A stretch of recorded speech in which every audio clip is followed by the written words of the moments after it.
টুনি তার মাকে গিয়ে জিজ্ঞেস করল, মা, আজ কি রান্না করেছো? আমাকে অনেক খিদা লাগছে, আজ কি রান্না হয়েছে? ভাত, আলু সিদ্ধ আর ডাল।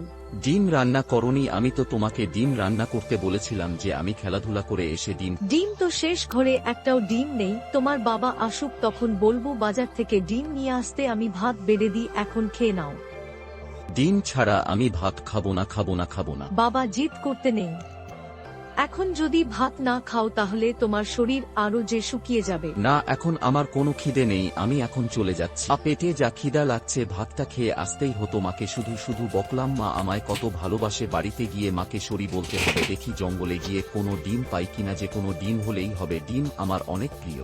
টুনি হাঁটতে হাঁটতে দেখতে পেলে এক পাখির বাসা, বাসায় অনেক ডিম আছে। বাহ, এই তো ডিম, বাসায় কোনো পাখিও নেই।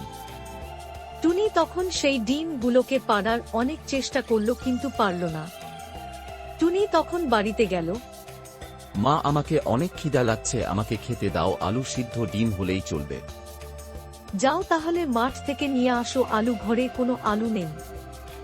যাই, খেতে ইচ্ছা করে তাই ঘরে নেই। একই দেখ। হ্যাঁ বাবা, সত্যি। এই ভিডিওটি ভালো লাগলে লাইক, কমেন্ট, শেয়ার আর সাবস্ক্রাইব করে দিবেন। চ্যানেলটির পাশে থাকবেন। ধন্যবাদ।